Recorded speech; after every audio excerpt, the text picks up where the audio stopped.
girl with a preppy vibe. Came to the spot with a friend of mine. She caught my eye. From the beginning, I was hooked. I can't tell a lie. Fresh, dressed, and fly. I respect her mind. Some dude trying to impress, but looking goofy at the same time. He bugging, she looking. I'm going for mine. Confidently, I approach for that eye-to-eye contact. She smiling while adjusting her hair, so I smile back. Pretty girl, what's your name? She said, is that true? Cause if it is, your name perfect for you. My name handsome. She said your name fits you too. See, we was clicking, and after that, time just flew.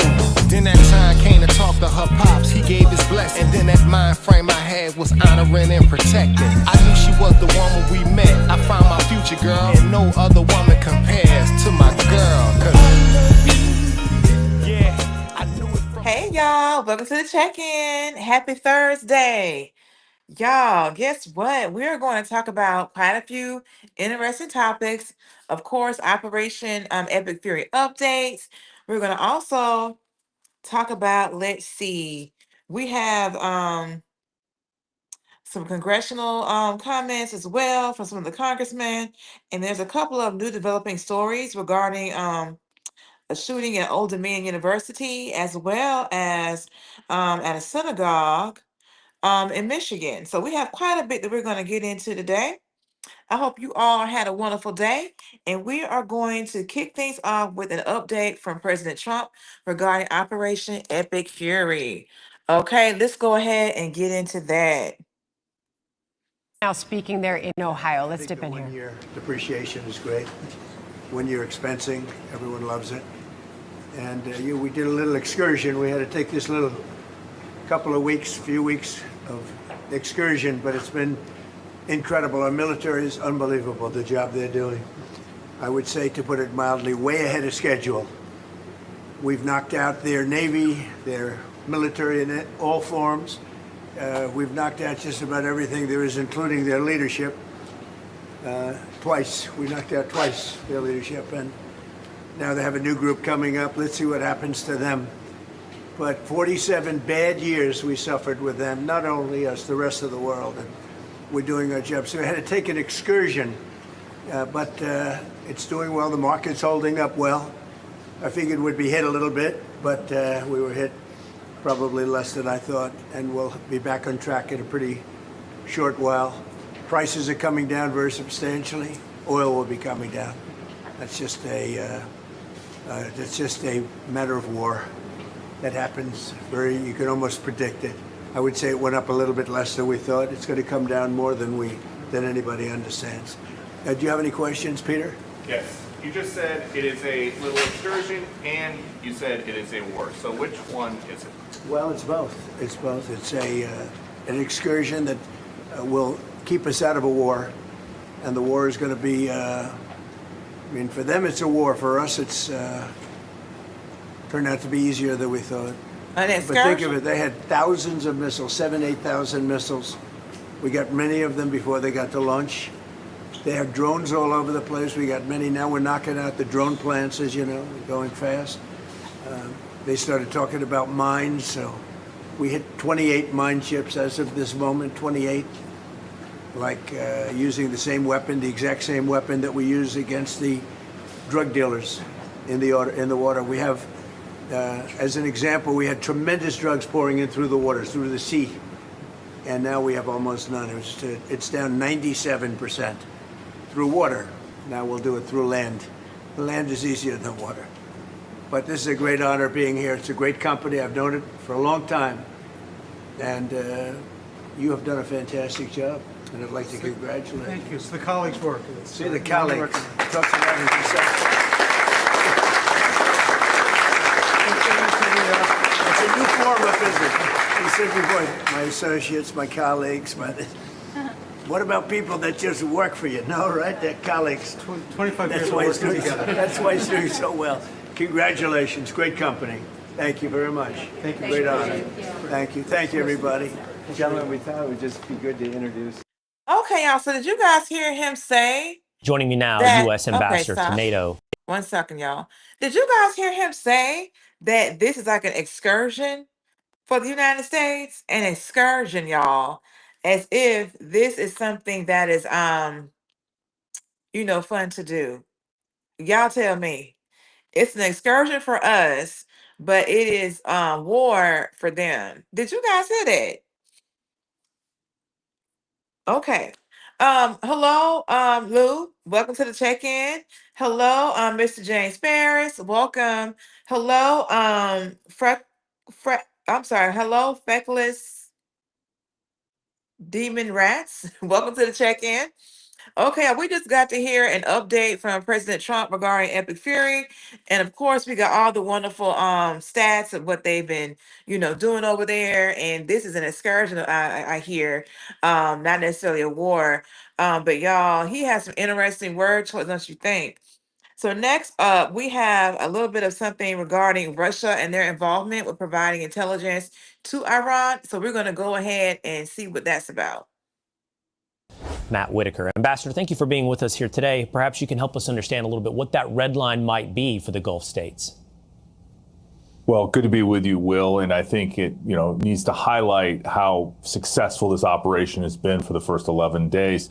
Obviously, our Gulf allies and those that are, taking a lot of these incoming ballistic missiles and drones, do have an ever decreasing amount of patience to not join the fight. And, in a coordinated manner, there may come a time where they join the United States. But, right now we have devastated their Navy. They're combat ineffective.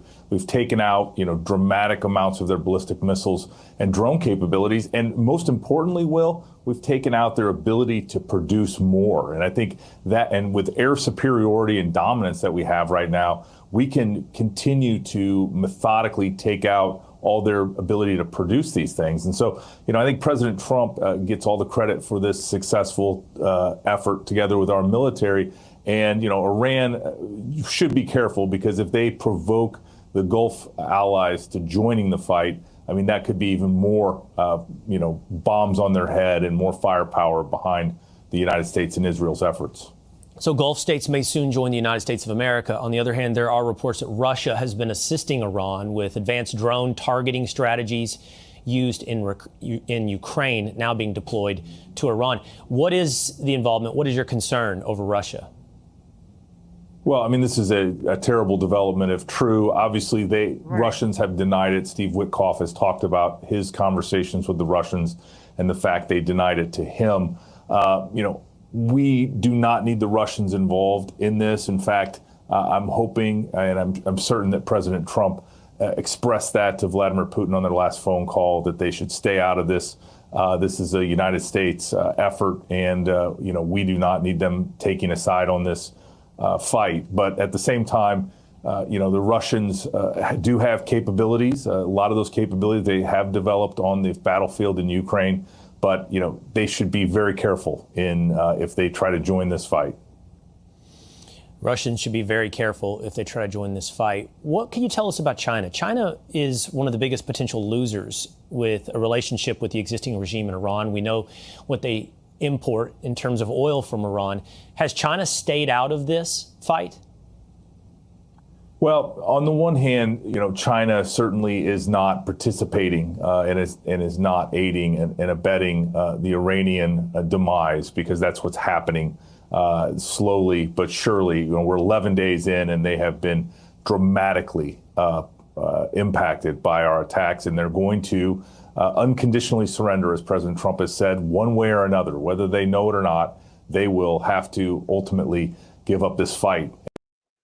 So, y'all, I saw an update, and I think I do have it here for us today, where Iran said that they're going to go to the depths of what they need to go to, and that they want reparations, and they want the United States to admit to what they have done, and that may pertain to the girls' school that we talked about yesterday.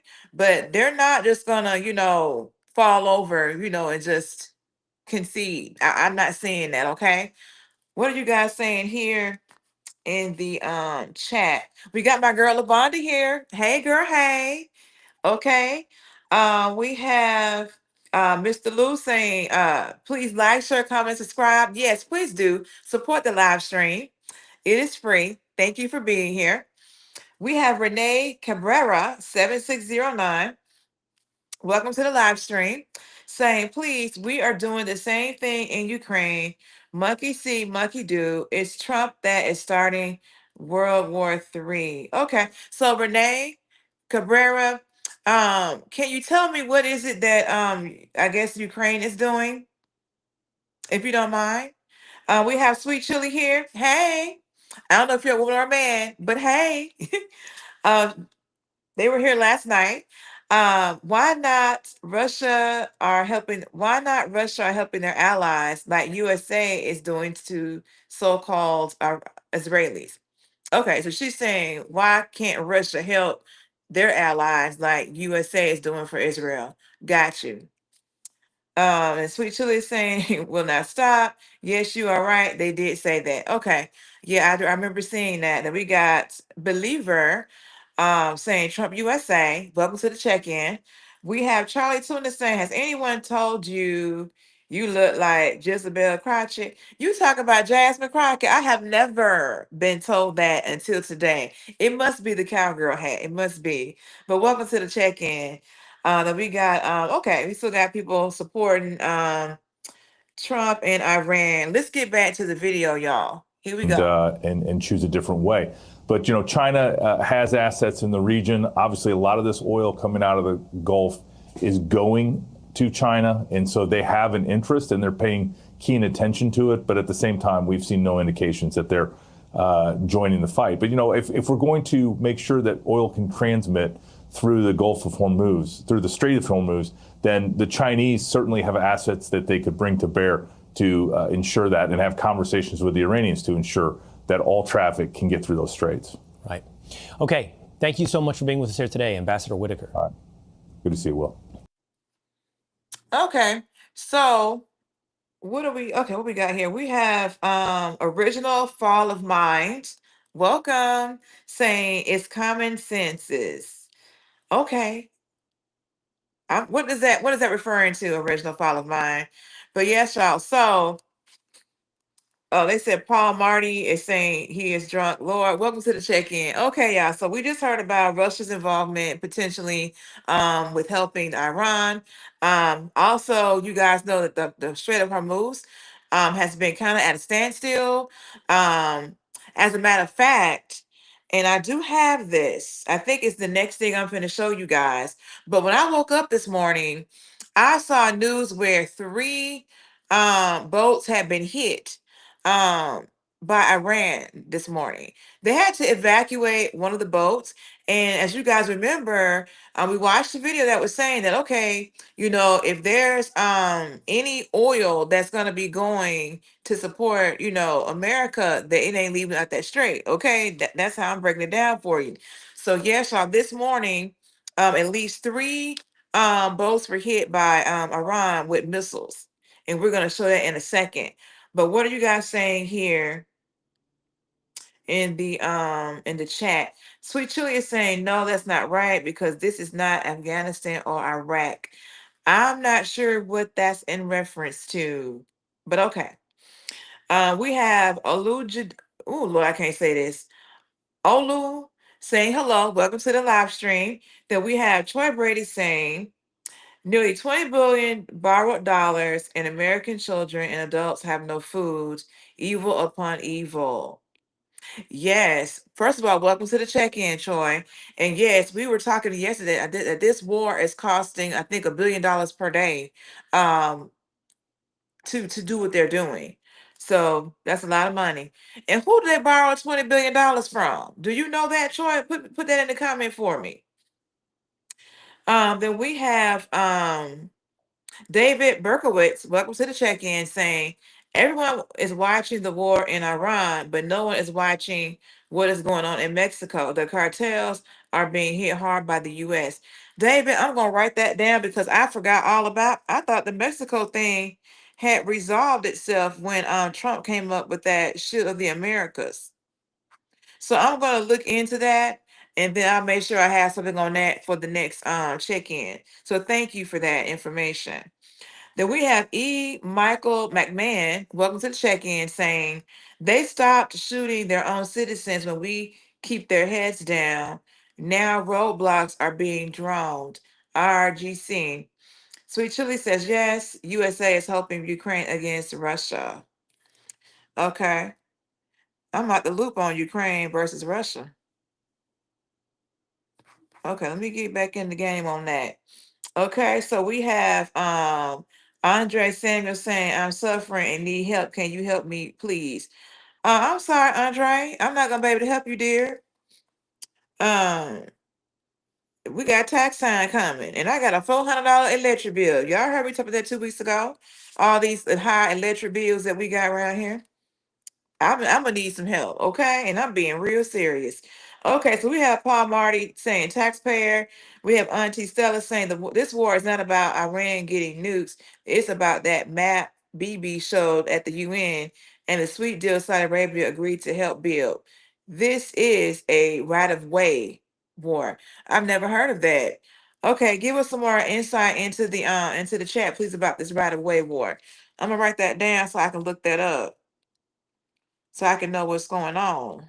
So thank you. Over here on this platform, y'all, we look at videos, we interact, we react, and we're respectful. So I am not a political commentator, but I am watching news like you guys are watching, and we're gonna, do this thing together. Okay. So the next video I have is the video that shows the 3 hits of the boats in the Strait of Hormuz. Let's get into that. Welcome to the NewsHour. The Persian Gulf energy crunch deepened today as the U.S. and Israel launched new strikes on Iranian targets. Iran struck back across the region and effectively shut down the vital Strait of Hormuz, prompting countries around the world to take unprecedented steps to keep oil flowing. We begin tonight with special correspondent Layla Molana Allen from Qatar. The roiling waters of the Persian Gulf further inflamed after Iranian missiles this morning struck 3 cargo ships, this one manned by the Thai Navy, engulfed by fire. Near one of the world's most critical oil passageways, the Strait of Hormuz, which snakes between Iran and the Arabian Peninsula. Maritime groups say in all, Iran has struck at least a dozen vessels there, effectively bringing traffic to a halt and global energy fears to an all-time high. Today, Iran pledged it won't hold back. We will never allow even a single liter of oil to pass through the Strait of Hormuz for the benefit of the United States, the Zionists, or their partners. Any vessel whose ship or oil cargo belongs to them will be considered a legitimate target. The situation has caused energy prices around the world to skyrocket. To offset the surge, an unprecedented response from the International Energy Agency, which announced it would release 400 million barrels of oil from its emergency stocks. That's roughly 20 days' worth of the Strait's exports, making it the largest distribution of reserves in history. IEA Director Fatih Birol. This is a major action aiming to alleviate the immediate impacts of the disruption in markets. But, to be clear, the most important thing for a return to stable flows of oil and gas is the resumption of transit through the Strait of Hormuz. It all comes amid fears that Iran is preparing to mine the Strait of Hormuz in an effort to shut down shipping altogether. Leaving the White House today, the president said U.S. oil companies should proceed with using the strait and reiterated to reporters what he told Axios, that there's, quote, practically nothing left to target in Iran. They've lost their Navy, they've lost their Air Force, they have no anti-aircraft apparatus at all, they have no radar, their leaders are gone, and we could do a lot worse. Still, joint U.S.-Israeli attacks continue across Iran, this explosion sending shockwaves through the northwestern city of Tabriz. And in the capital, bombs gutted neighborhood shops like this one. A new Israeli intelligence assessment revealed that Iran's newly installed supreme leader, Mojtaba Khamenei, was lightly wounded at the start of the war. Israel's defense minister today vowed to carry on for as long as it takes. We will continue to act and crush this regime and its strategic objectives in Tehran and throughout Iran, day after day. Israel's campaign against Iran includes strikes on Hezbollah, the Iran-backed proxy group in Lebanon. There, attacks ramped up beyond Hezbollah strongholds in Beirut's southern suburbs today and continued to hammer southern Lebanon. So far, well over 500 have been killed and some 700,000 displaced. I want to go back to my hometown. I'm afraid. I'm scared for myself. There are strikes here and there are strikes there. I'm confused about where to go. And Iran's counterattacks have escalated to what its Islamic Revolutionary Guard Corps called today the most intense yet. Missile remnants lay scattered in central Israel after Iran said it's increasing its use of cluster munitions against them. Eyewitness video captured the moment an oil depot in Oman blew up after it was struck by an Iranian drone. Oman had been the chief mediator between the US and Iran before the US and Israel launched the war. And 2 drones fell near Dubai International Airport, one of the world's busiest, continuing Iran's strategy of destabilizing its Gulf neighbors and energy markets. Here in Qatar, Iranian attacks ramped up too, with multiple incoming missile and drone launches intercepted throughout the day.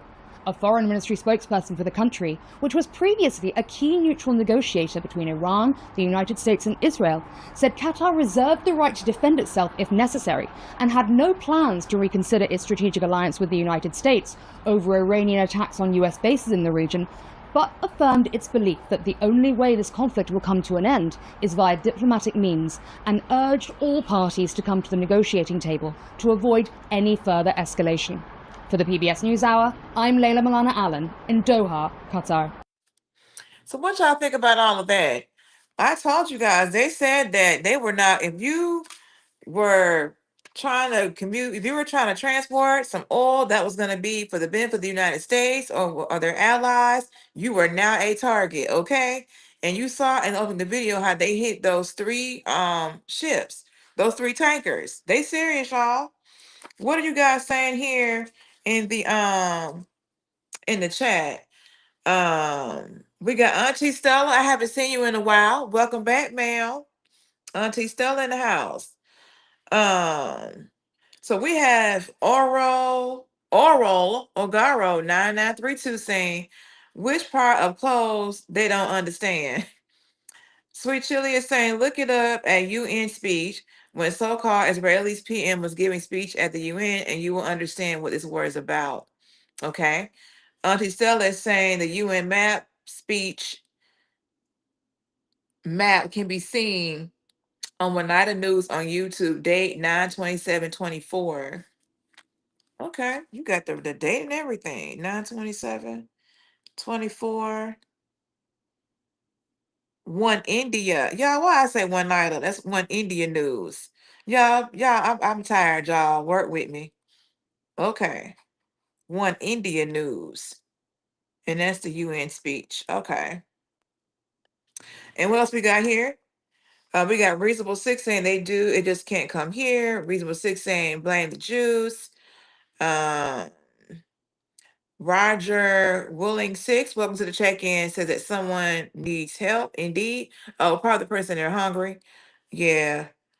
Let's see, we have Tabzaditigo. What is wrong with Americans? You guys are fed lies every day by your lunatic president. Israel is under fire. Okay. And we have David Berkwood saying, this quote, drones have facial recognition and carry C4. Okay. We have Les 3319. Welcome to the check-in. It's saying it's unbelievable how they can blow up other countries. We are very lucky that countries don't think about blowing us up all over the United States. True. Well, you did. Well, I don't know if you were here yesterday, Les 319 or 3319, but we did see where the FBI was saying they heard about some potential aspiration of strikes on the West Coast in California. So we did talk about that yesterday. So check that out if you haven't, seen that yet. Also, there was a UN Council resolution meeting recently, and they came to a vote regarding some of the things that Iran was doing. So we're gonna go and check that out. Let's get into it. And we're going to clean up the UN and get it back focused and working not just for the American people, but for the world. President Trump's going to do for the UN just what he did for NATO over the last 8-9 years. But in this case, here's why it's such a big deal, this resolution in the Security Council by all of our Gulf allies today. Number one, a lot of these Gulf nations historically have kind of been in a neutral position when it comes to Iran. Qatar, for example, shares a huge gas field for them. Well, today they are unified. They are standing together. There's no disagreement amongst them. And they are publicly on the world stage condemning Iran and calling them out for the indiscriminate firing in all direction of hotels, resorts, ports, airports. This strategy Iran has of trying to sow chaos and shake our allies and even shake us in Israel has absolutely backfired. You are seeing the Abraham Accords coalition standing strong and fighting back. And then another piece to that, Sean, was guess where Iran and guess where Russia and China were today? China and Russia abstained. They backed away. They didn't stand with Iran when it really came down to it, especially with the Gulf Arabs standing strong. So, look, we defended Israel today and its strikes against Hezbollah and its fight to the north. Today in the UN Security Council, we had all the Gulf Arabs 13-0 with 135 nations standing with them. And then tomorrow, again, what the heck is the UN good for? Well, tomorrow we're going to have them talking about snapback sanctions and keeping the maximum pressure up that President Trump put in place his first term and put back in place this second term. So we're fighting the fight on all fronts, Sean. And this is the diplomacy that we can have on the world stage to match what our great warfighters are doing. There's been a lot of ignorant and frankly naive narratives being advanced by people either online or people that make commentary that, oh, the president is doing Bibi's bidding or Israel's bidding. No, I think the president looked at the last century, over 100 million human souls dead, and made the determination that if you see an emerging Hitler-like figure and they chant death to America and they desperately want weapons of mass destruction, and they didn't get the message after Midnight Hammer, and they tell Steve Witkoff they're going to continue to enrich uranium, that that's their inalienable right, in spite of being told that they would not be allowed to.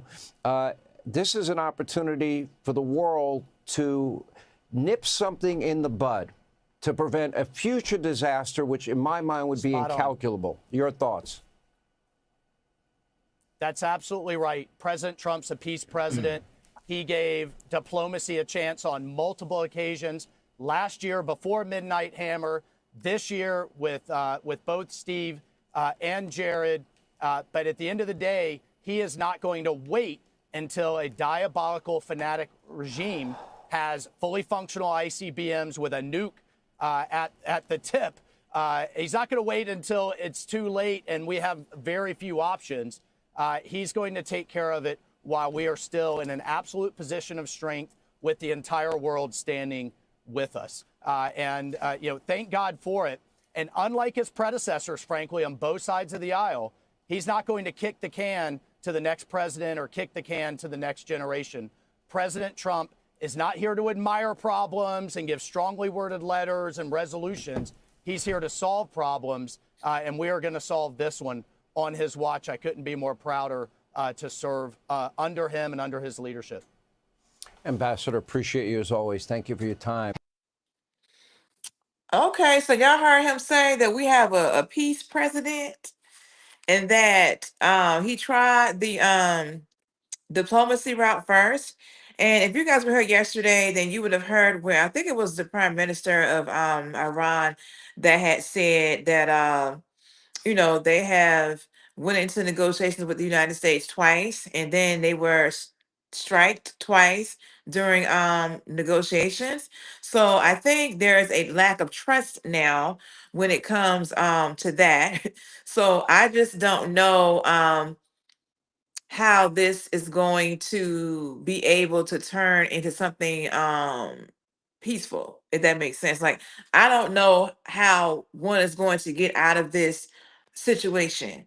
Because as we said earlier, um, Iran was saying, look, we need you guys to admit, your faults. We need our reparations, all these things.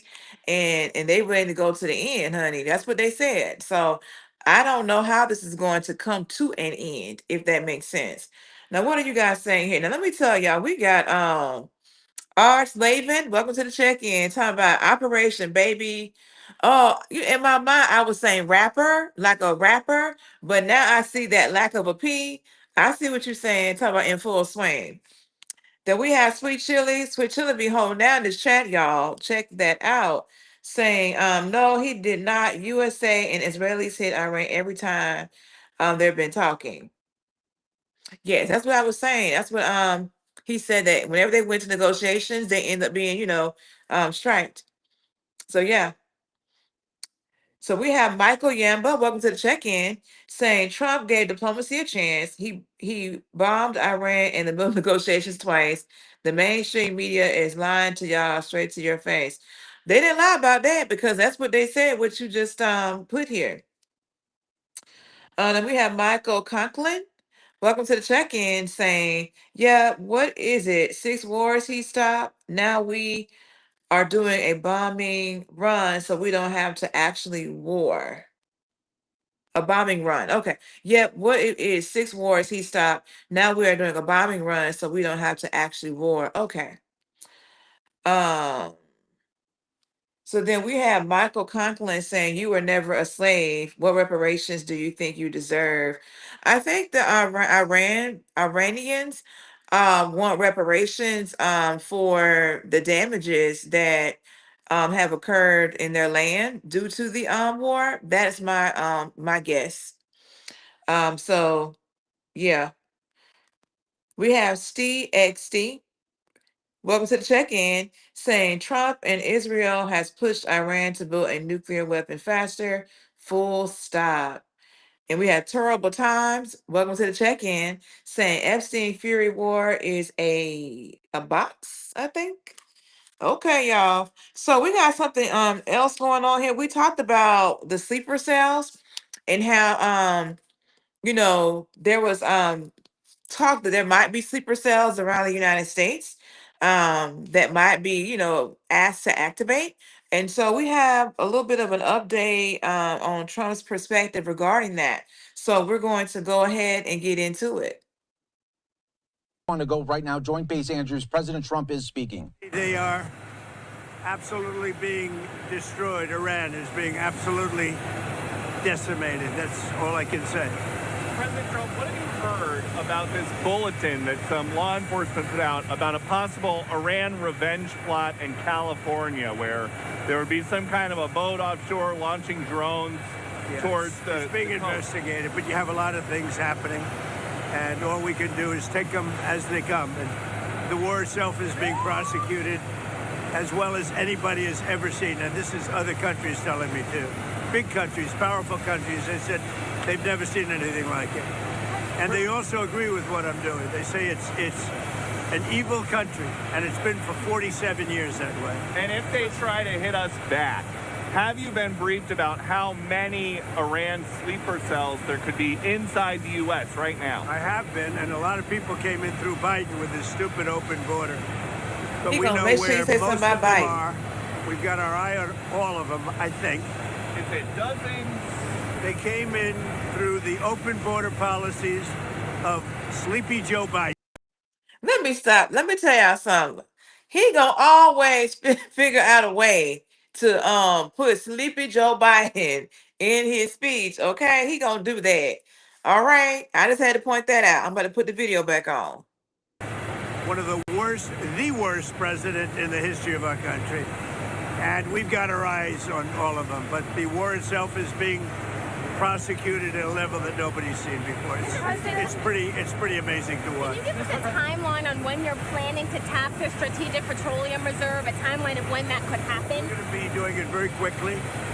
and then we'll fill it up. We'll fill up our reserves. You know, if you remember, I filled them up, and then I had a deal to go at the highest level, a level that's never been, and Schumer and the Democrats for $25, and it was turned down. You remember that, Peter?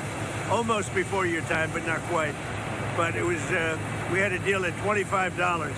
Think of that, $25 a barrel, and the Democrats turned it down. We're going to tap it out like it's never been, but they turned that down, and now it's a lot higher. Are you considering having the U.S. Treasury Department buy oil futures as a means to keep the oil prices down or bring the oil prices down? We're going to be in very good shape. You see what's happening.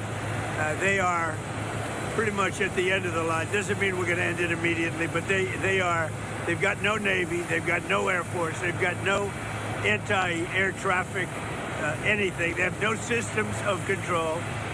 We're just riding free range over that country. And now we're going to look very strongly at the Straits. The Straits are in great shape. We've knocked out all of their boats. They have some missiles, but not very many. I think we're in very good shape. The main thing is we have to win this thing, win it quickly, but win it. And there are many people, I'm just watching some of the news, most people say it's already been won. It's just a question of when. When do we stop? We don't want to let it regrow, and ideally would like to see somebody in there that knows what they're doing. In other words, they can build a country. Now, one other thing, we can hit sections of Tehran and other places that if you do it, it'll be almost impossible for them to rebuild their country. And we don't want that. But we can hit electric, we could take apart their electric capacity within 1 hour, and it would take them 25 years to rebuild it. So ideally, we're not going to be doing that. Thank you very much, everybody. Thanks for the question. Okay. Let me get that to stop. Okay, y'all. Like I said, you know, he got me with that sleeper Joe. But and you also gonna hear from Trump. He's gonna tell you about what he has done, what all he has accomplished, his progress. You heard it from him direct, okay? But he did say that when it came to sleeper cells, that they know where they are and all that stuff. So I know some of you have said in the chat that he's lying. That's what I think I saw you say in here. But let me go through some of the comments. We have Paul Thornley 903. Welcome to the check-in. He says, and you believe Iran? Oh my God, their own religion permits lies to accomplish their objectives. We have Barney Bell 4153 in the check-in. Hey, saying Clinton was a terrible person, but a good president. He balanced the budget. I'm a Republican. Okay. Then we have Stephen Wilson saying Mrs. Obama is worried about braids. Big issue in America. Not Mrs. Trump wasting her time on children's safety all over the world. Now, why are you talking about Miss Obama and braids? She is not the first lady anymore. We have Auntie Stella here saying the same mentality of people ran the Shah out 47 years ago and voted in the Ayatollah, like the New York people that voted in Mondani. Okay. Then we have Mer Dasalamani. I know I didn't say that right, but you know what I'm saying, right? Yesterday he repeated the word win 5 times in 10 seconds, didn't he? I believe he did. Let's see. We have what else here? We got Sharon Wade here. Welcome, saying you are on glue, Trump. Then we have the cookbook 3321 saying thank you for the coverage. You're welcome. Thank you for being here. Yes. If you are not a supporter of the channel, please consider liking this live stream to get me into the algorithm as well as subscribing. It is free and I appreciate it. Thank you guys. Now, okay, we have Ars Bellica here saying instead of the reserves sitting there wasting, they're going to make money off of the reserves while gas is high because the prices haven't changed but went up. So Ars Bellica, they released I think 400 million barrels I think today or this yesterday. Yep. So I think they started releasing some of the reserves of the oil. So we have Mervyn Brown 1967 welcome, saying, did he say the war is being prosecuted? I did not catch that. Okay. And then we have Sweet Chili saying that Trump must be in love with Biden. Laugh out loud. It must be something. He lived in his head rent free. Now, y'all, there was a person, I want to say it was happening last week, where he's like an ex-Marine, and he was there at a session, and they were trying to remove him, and it ended up breaking this man's arm. So I want you guys to see that. Let's get into it. I'm Amy Goodman. On Capitol Hill last week, a Marine Corps veteran and candidate for Senate in North Carolina suffered a broken arm after he disrupted a Senate hearing to voice his opposition to the U.S.-Israeli war on Iran. The veteran, Brian McGinnis, was forcefully pulled through a door by Capitol Police. His arm became stuck in the door and broke. Brian McGinnis interrupted the meeting while Senator Dan Sullivan was speaking. Sullivan's chair of the Armed Services Subcommittee. Our next witness is the Assistant Commandant of the Marine Corps, General Goering. Israel is the reason for this war. America does not want to fight this war for Israel. Come on, let's go. America does not want to send its sons and daughters to war for Israel. You're innocent. Just a reminder to all our witnesses, Please stand up as a Marine. the Capitol Police will escort any protesters out of the hearing room. No one wants to We ask for calm in these hearings.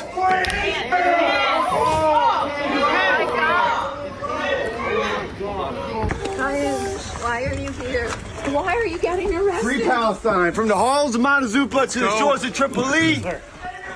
Palestine will be free. Oh my God, they broke his arm.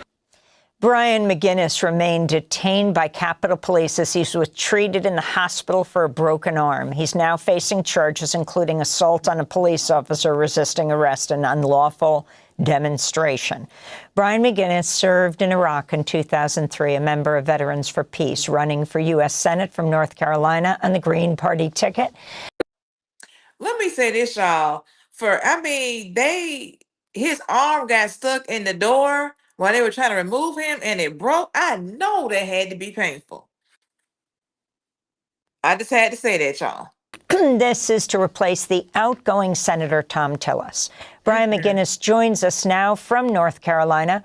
We're also joined by his attorney, Celano Simmons. We welcome you both to Democracy Now! Brian, describe what happened. First of all, why did you go to that Senate hearing?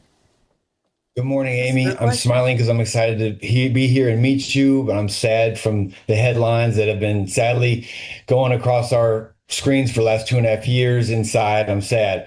I went to the hearing to hear what our leaders had to say in regards to war preparedness, and it was not any different from what I would expect from military leaders. They are so separate from the people, so in line with big government and its plans, and which we've been privy to with the last 25 years of war in Iraq and Afghanistan. It's just the people's voice are not being heard with any type of empathy. It's just, full speed ahead with military force.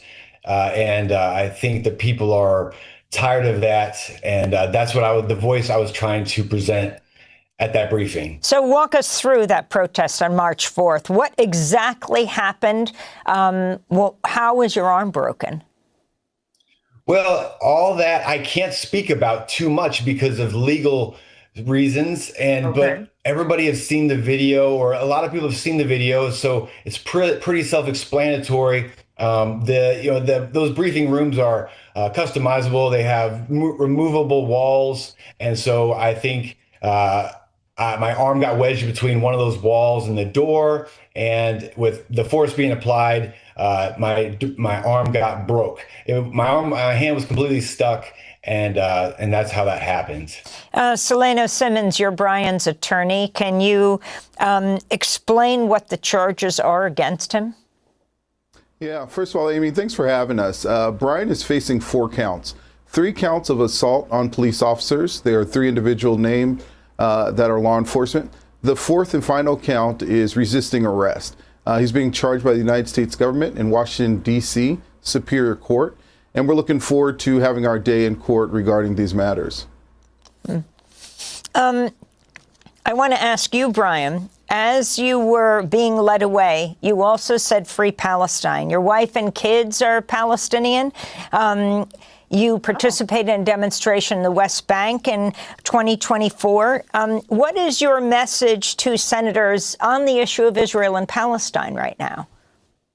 Their lack of research in the history of Palestine is abhorrent. There's so much knowledge of the military occupation of the Palestinians and the torturous reality they face every day that invades their humanity and their rights. And being under such oppression, it would only be natural for someone to resist or fight back.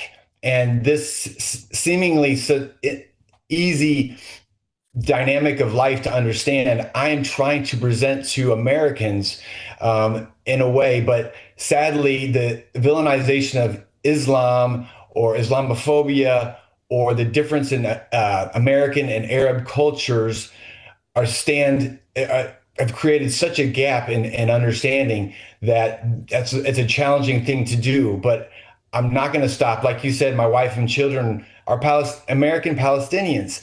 And so that brings us very close to home. I myself am an Iraq veteran. I have come a long way from who I was when I was in the service, and then having children and just growing up and watching news and learning. I have a complete different realm of reality and knowledge to contextualize what I've done. And I have a lot of resentment and sadness about what America is doing with our brave sons and daughters in the military. Republican Senator Tim Sheehy of Montana helped officers remove you, Brian McGinnis, from the hearing. Afterwards, he posted on X, quote, Capitol Police were attempting to remove an unhinged protester from the Armed Services hearing. He was fighting back. I decided to help out and de-escalate the situation, the Montana Senator Tim Sheehy said. As we wrap up, how do you respond to what Sheehy said? And explain why you've decided to run for Senate, to take Tom Tillis' seat, who's retiring. We have much larger problems at hand. The thousands of children are dying. That's the focus. So I'm no ill will towards Mr. Sheehy. Things happen. People have intentions to de-escalate or help situations, and I get that. We all step in, and we're imperfect, and we're good at sometimes, bad at sometimes. That's neither here nor there. I'm running for Senate to be a voice for the people, representing the Green Party. The Green Party is an established party that's only people run. We do not take corporate sponsors. That's very important because our government has shown to be highly influenced by big money. And the Green Party is not about that. And I was overwhelmed with looking at my email from the support and the genuine support I got from people from all over the world and here in America. And I really want to convince North Carolinians that I'm a genuine person and a good choice to represent the people in our government. And and my experience at Senate this last week was just, it showed the wall between the people and the government. And I want to break through that wall for people. All right, y'all. So I put a little comment in the chat here. Like, did you guys know about this situation before now? Because when I ran a con, I said, wait a minute, this is crazy. So I didn't show you guys this last week, but when I saw he did an interview about it, I said, okay, let me go ahead and put this out here now because he can give a little bit of perspective of why he was there and what all happened. Because that was crazy. So what we got here? We got Stephen Wilson saying, what did he expect? We got Chance Vicino. Welcome back, Chance. Saying he started getting removed and got peed. He's allowed to protest. This is small fish. Let's see. We have Stephen also saying that the Green Party is retarded. Stephen said he should have went to prison. Auntie Stella said there's a time and place for protest. He was off on both. Okay, let's see. We have Stephen Wilson also saying go to Iran and then make comments. Women seem all happy. Trump did. Okay. Then we have Pedro Jesus son. Welcome to the check-in. Saying this so-called veteran is a fool. He thought that the war is for Israel. His hatred for Israel blinded his eyes. Iranian Islamic government has attacked and unalive Americans within and outside America. Chance Pacino says Iran has less problems in the U.S. It's the same BS as ever. Literally 5% wear burqas. Okay. So y'all, I have a video where the new supreme leader in Iran put out a statement. So we're going to hear what he has to say. Let's check it out. And a Fox News alert because Iran's new supreme leader issuing his, his first public statement. It was a written message that was read by an Iranian state TV news anchor. Trey Inks. Let me hand it over to you while I cough, and you tell us what exactly happened. What did he say? Yeah, Dana, good morning. We're just getting this in right now. On Iranian state media, a presenter read a new statement from Iran's new supreme leader, Mojtaba Khamenei, and Reuters is reporting a few highlights from those remarks, saying that the supreme leader said in the statement, "We believe in friendship with neighbors and only target the bases, and we will inevitably continue." That is not true. We know that many Gulf countries have had their residential and civilian infrastructure attacked. Now, Iran's new supreme leader in this statement goes on to say all U.S. bases should immediately be closed in the region, and those bases will be attacked. He also says in the statement, again, that was presented on state media, he does not appear in the statement, that he calls on unity among the people of Iran and participation in Quds Day. Now, Quds is the Arabic word for Jerusalem, and this day normally falls on the last Friday of Ramadan. And so, if my math is correct here, that would be March 20th of this year, the last Friday of Ramadan, when traditionally we have seen Iranian proxies like Hamas and Hezbollah launch attacks and also large demonstrations in the region. And so this is certainly something to look out for in the days ahead. But again, this is the first statement that we are receiving from Iran's new supreme leader, Mojtaba Khamenei. He speaks about the attacks on Gulf countries, also says that he will target U.S. bases in the region, and then also talks about the Strait of Hormuz. This is an interesting part here. And again, we are just getting these highlights from Reuters, watching state media in Iran. They're first coming out, of course, in Farsi. And Iran's new supreme leader goes on to say the closure of the Strait of Hormuz should be continued as a tool to, quote, pressure the enemy. And so the rhetoric that we are hearing from Iran's new supreme leader is quite similar to his father's rhetoric. Remember, Iran's former supreme leader was taken out in the opening strikes of Operation Epic Fury when this war began. And in those opening strikes, Mojtaba Khamenei's wife, mother, and one son were also killed. Again, the latest remarks, though, that we are getting from the supreme leader via state media, and we are quoting Reuters here, indicate that he will continue ordering the attacks on U.S. bases in the region and continue efforts to close the Strait of Hormuz. Bill, Dana? And Trey, as you pointed out, Iran's new supreme leader said that Iran has, quote, warm relations with Gulf countries. I'm curious, how do you think those Gulf countries are going to react to hearing that, considering Iran is droning and missiling them every day? Yeah, I've been speaking with Gulf leadership and sources over the past 2 weeks, and I would not describe the current relations as warm between these two countries. Not only Qatar, but the UAE, Kuwait, and Bahrain have all come under Iranian ballistic missile and drone fire in recent days. And while the Iranians have attacked U.S. bases in the region, they have also attacked civilian infrastructure and energy infrastructure, including Omani energy infrastructure. We showed you those images earlier this hour of an oil storage facility in Oman burning as a result of an Iranian drone attack. And remember, Oman was the mediator in the negotiations that were taking place earlier this year indirectly between the Americans and the Iranians. And so the current relationships are not good between Gulf countries and the Iranian regime. And despite the fact that some communication has taken place with Iran's foreign minister reaching out to his Gulf counterparts, these attacks against Gulf countries do continue.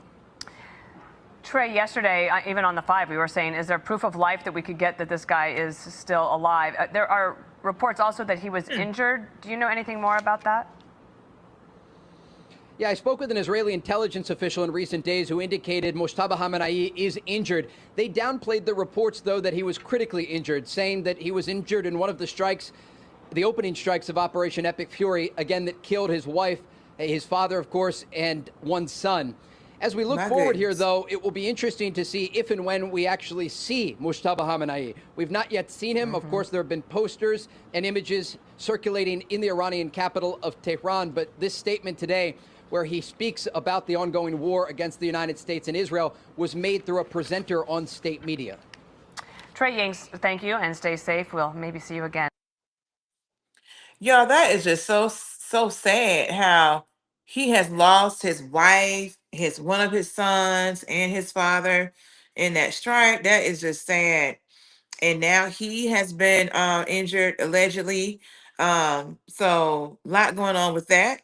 Also, they haven't actually seen him, I guess, to provide proof of life. So yeah. What do we got? What are you guys saying here in the chat? Let's check in with y'all over here. We have Neil Park here. Welcome. Saying the Democrats have so lemmy whiters that I can't read that. I'm sorry. We got Fickleberry saying all for nothing. UK no 77 saying crazy Democrat socialist has kept the moral balance of Mexico. Okay. Okay, what else we got going on here? Let's see. We have Steven saying, I'm American, but live in Tijuana, Mexico, and work in San Diego, California. When problems in Mexico, the military shut it down within hours, not days, letting Americans destroy and disrespect the USA. I heard that. Okay. So next thing we have here is another warning from Iran regarding the power grids over there. So let's check this out.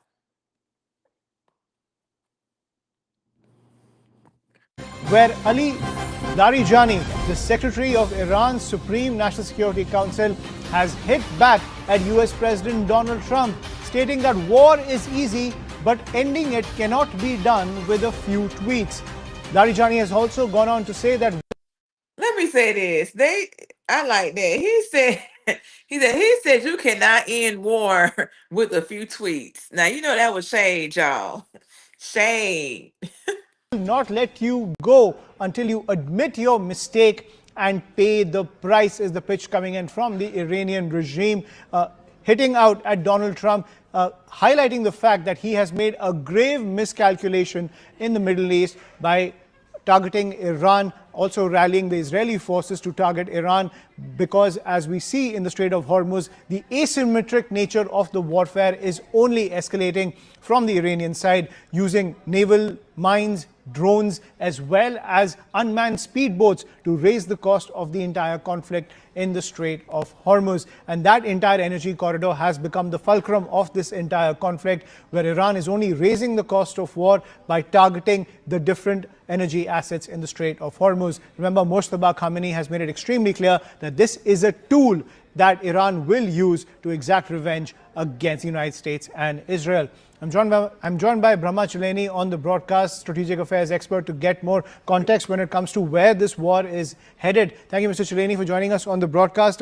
These statements coming in from the Iranian regime saying that they will only escalate the cost of war further. The claims coming in from the United States that they will control the skies as well as decimate the naval capabilities of the Iranian regime, something that is being countered by the forces in Iran. Where do you see this conflict headed? Well, this conflict underscores the historical fact that it's easier to start a war than to end it. Trump claims that the U.S. war aims have largely been achieved, and yet American forces are still conducting regular bombing campaigns, dropping hundreds of bombs every day on Iranian targets. It's clear that to end the war, the U.S. also needs Iran's okay. After all, it can't be a unilateral ceasefire because Iran has a say in the ceasefire affair, and Iran doesn't appear ready at this stage to offer that ceasefire because if it believes that if it were to agree to suspension of hostilities at this time, the possibility of Iran being attacked again in a few months from now, that possibility would become even greater than it was last June when Iran agreed to end hostilities with Israel after the U.S. Bombing campaign on targeting Iranian nuclear sites. And within 8 months, this new war began against Iran. So Iran seems determined to prolong the conflict to the extent that it can, so as to impose costs on both the US and Israel, as well as to America's partners in the Persian Gulf. Now, that really shows one thing, and I think this is the biggest miscalculation of the Trump administration. They thought that by conducting this decapitation strike, by removing the apex of the regime, the entire system beneath it would fragment and collapse. But what we are seeing is the opposite. We are seeing, instead of regime collapse, we are seeing regime hardening. Instead of Ayatollah Ali Khamenei, who had a comparatively more moderate stance, the new supreme leader, his own son, is a hardliner. And I think where this war goes, nobody knows, because the trajectory of the war is neither in the control of Trump nor in the control of the Iranians. Right. And Mr. Chileni, I want to get your view on this, because we're getting another update. I want to talk about this notion of Iranian nationalism that seems to have been revived inside the country as the US and Israeli campaign continues, because what we are learning is that Mansour Okay, it stopped. All right. So I just saw this comment real fast. Where we had Dad Solima.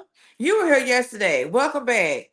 Saying Iran's demands for a ceasefire are as follows: 1, uncontrolled surrender by Israel; 2, payment of war damages by the U.S.; 3, withdrawal of all U.S. bases from the region. Fickleberry 1871 says they don't want a ceasefire anymore. The ambassador said it himself. Yes, Fickleberry, I saw that as well. They was like, nope, they're not interested. So, but what was crazy is that Trump had mentioned that Iran had reached out about a ceasefire, and then the prime minister of Iran did an interview and stated that no, we did not request that. So, yes. We have Amanda Ellis here. Welcome to the check-in. Saying crazy, just crazy. If you love Iran so much and hate America so much, then leave. Okay. Then we have Amanda Ellis. Welcome to the check-in. Saying, quit watching fake news. President Trump is adored by Iran people. Then we have Fickleberry saying, president of peace still. Sweet Chili said that she's talking to Neil, saying the ship you talking about wasn't combat ready.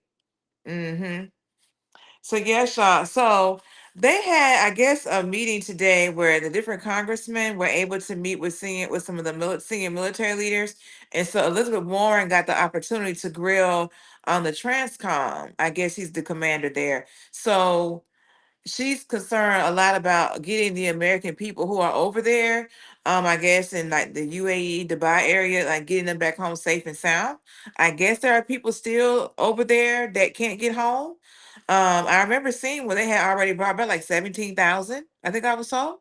But let's get into the grilling that Miss Elizabeth Warren provided. Warren. Thank you, Mr. Chairman. So on February 28th, Donald Trump launched his war against Iran. By March 1st, Iranian strikes had hit at least 6 surrounding countries. But all the Trump administration said to Americans in the region was, exercise caution. On March 2nd, the State Department finally told Americans in over a dozen countries to evacuate, but gave no real guidance on how to do that. As thousands of flights were canceled, the State Department initially told Americans to, quote, not rely on the U.S. government for assistance, departure, or evacuation. Let's be clear. The Trump administration chose this war They planned this war for months, and they made no plans to safeguard hundreds of thousands of Americans in the region. There is no excuse for this. And I just want to draw a comparison here. In 2006, the State Department requested support from DOD just 2 days into the war in Lebanon. Transcom arranged ships, commercial charter, and military flights for nearly 15,000 Americans. So, General Reed, let me ask you, if the Secretary of State and the Secretary of Defense asked Transcom for help to evacuate Americans, would you provide that support? Senator, I would. Thank you. So, General Reed, we're almost 2 weeks into this war. Have Secretary Rubio and State Department made any requests for Transcom to help evacuate Americans out of the Middle East? Senator, on the 28th of February, the Department of State made a request to my department for that, and we have provided some assistance. So you're saying they made that request back on February 28th? Yes, Senator. So when we called them yesterday, they said they had not asked you for assistance. Can you explain why that would be so? Senator, I cannot explain that. Right. I just don't understand this. And you have been helping them all this time? Senator, what we have done is through Central Command have responded to the request for the State Department to provide airlift at locations that they have specified. And how much have you airlifted in this period of time? How many people? Senator, I'll have to get that number for you for the record. Can you give me a rough idea? Senator, it's been in the hundreds. Hundreds, not in the thousands. That's correct.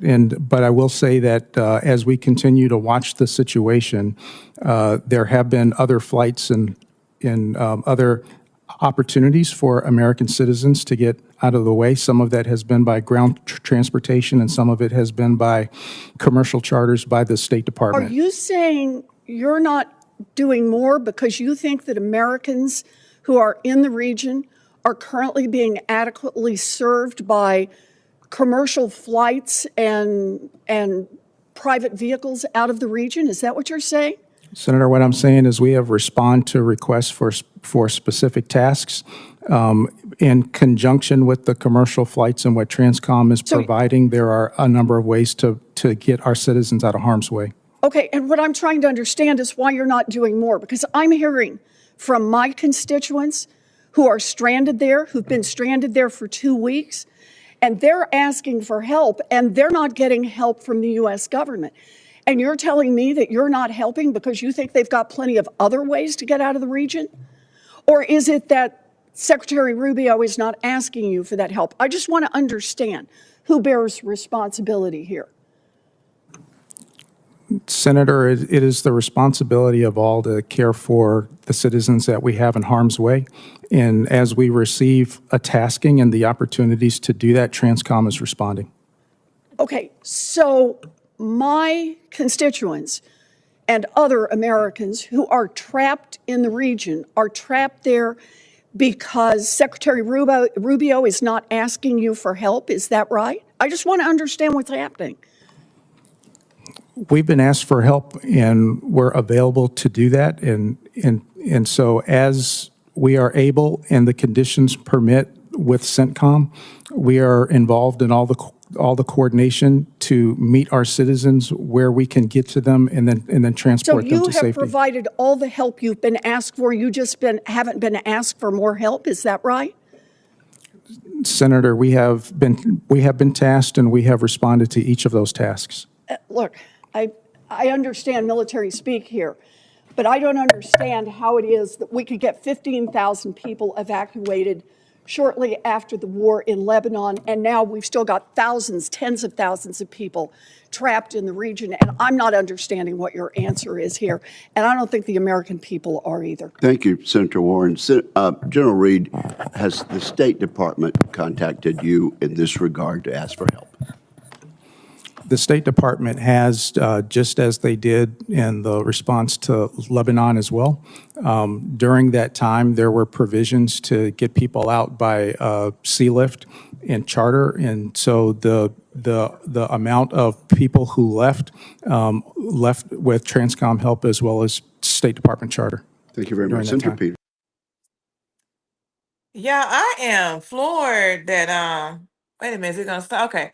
I am floored. I am today years old learning that Elizabeth Warren is supposed to be Native American. I did not know when y'all were saying Pocahontas today and yesterday, I thought y'all were talking about me. I really did. I am so glad I asked. But when I saw a comment that what is the name? When I saw a comment that Amanda made, I said, wait a minute, she may not be talking about me. Okay. So what else we got here? We got Chance Vincino back. His phone died, so we glad to have you back. We have the cookbook saying dealing with the so-called transitory inflation. So she, as she stated in the past, it just never stops, does it? We have Neil Park, welcome, saying if any other president did what Trump's doing right now, they have a parade for them. Gotcha. Okay, I understand that. We have Mer Soleimani. The Iranians have not yet rendered the region's airports, which are not very numerous, unusable, leaving room for the possibility that otherwise they can only be evacuated by ship. Okay. Then we have Sweet Chili saying, hi, everyone. Has anyone seen all the people leaving UAE and they all left the pets at the airport? Wow. So we got Neil Parson. This lady is a joke. Biden and Obama sent billions to help Iran build their army while they've been at war with us, funding Hezbollah, etc. The number one supporter of terrorism. Okay. Then we have Sean Kurtz. Welcome to the check-in, saying that Trump won every single swing state. Okay. So what we got next? Okay, so next up we have this Senator Schatz, I think his name is, and he had a statement I guess regarding Secretary Hegseth, and it was quite interesting. The point was about being immature, and I forgot the rest, but you'll see the title. Hold on. President, in my 13 years serving in the United States Senate and before that, as Lieutenant Governor in Hawaii, I've met military officers at every level. And no matter age or rank, regardless of what they do or where they serve, they are every bit as disciplined, principled, committed, and brave as you could possibly imagine. They're patriots in every sense of the word. And you can't help but be impressed and inspired by them. But the same can't be said about the man who commands them, the Secretary of Defense. Particularly in recent days since the war on Iran began, Secretary Hegseth has demonstrated a shocking lack of emotional maturity and a basic understanding of the gravity of the situation. And instead of characterizing what he said, I want to read verbatim a few recent statements. Quote, "Death and destruction from the sky all day long. This was never meant to be a fair fight, and it is not a fair fight. We are punching them while they are down, which is exactly how it should be. They are toast, and they know it, or at least soon enough they will know it. America is winning decisively, devastatingly, and without mercy. What happened to walk softly and carry a big stick?" Here's another quote. "Israel has clear missions as well, for which we are grateful, capable partners. As we've said since the beginning, capable partners are good partners, unlike so many of our traditional allies who wring their hands and clutch their pearls, hemming and hawing about the use of force. America, regardless of what so-called international institutions say, is unleashing the most lethal and precise air power campaign in history. B-2s, fighters, drones, missiles, and all, of course, classified efforts. All on our terms with maximum authorities, no stupid rules of engagement, no politically correct wars." And this one might be the most bizarre. We're going to go on offense, not just on defense. Maximum lethality, not tepid legality. This is from the Secretary of Defense. Maximum lethality, not tepid legality. Violent effect, not politically correct. We're going to raise up warriors, not just defenders. This is the man overseeing the most powerful military force in the history of the world, spelling out his unique and unlawful theory of action. He finds the Geneva Conventions and our rules of engagement not just logistically inconvenient, but, to use his own word, stupid. Stupid. And as we're seeing in real time, there are moral and strategic consequences for the callousness and the sloppiness atop the chain of command. It's very likely a school being blown up, leaving 168 children dead. It's the botched evacuation of American diplomats and service members in the region who are stranded while Iranian missiles fly into American facilities. But even if you somehow accept the administration's unusually high tolerance for casualties and bad outcomes, this carelessness resulted in them killing the very people they were hoping would take over. This is not war is hell and bad things happen. War is hell. We all know that, and that's why most people, but especially our service members, oppose it unless absolutely necessary. It was Dwight Eisenhower, only months after he had helped lead the Allies to victory in World War II, who declared, quote, "I hate war as only a soldier who has lived it can, and only as one who has seen its brutality, its futility, its stupidity." War presents impossible choices, and wanting precision planning and professionalism does not make you weak. It means that you grasp the gravity of the war. It means that you are not casual about using kinetic force, not because you're afraid, but because you understand exactly what comes next. That for all our military might and capability, war is not something to revel in. Violence is not to be glorified. Death, whether of an Army Reserve officer from Des Moines or an Iranian schoolgirl, cannot be shrugged off. Immaturity and incompetence are a lethal combination on a battlefield. And if Secretary Hegseth's alarming behavior continues, it will not end well for us. Wow. He said being hold on, he said being immature and incompetent is not good on the battlefield. I heard that.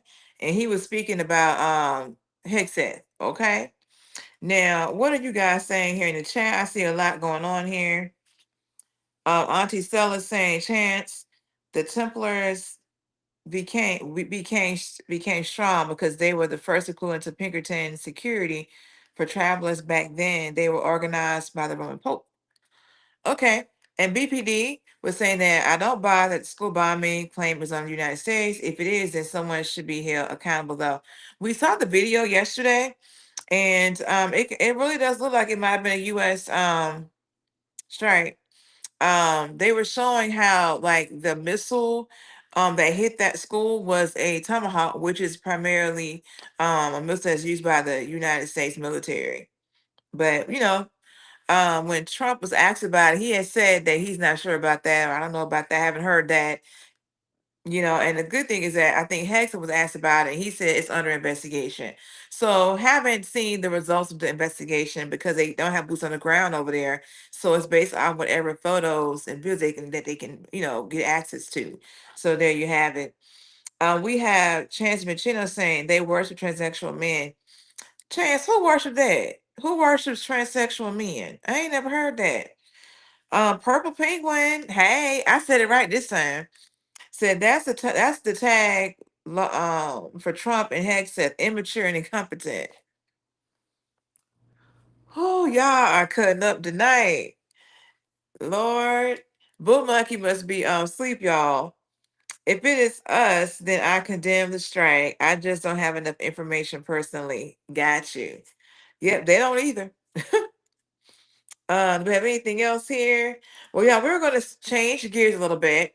I don't know if you guys have heard, but there was a shooting at Old Dominion University. Have y'all heard about that?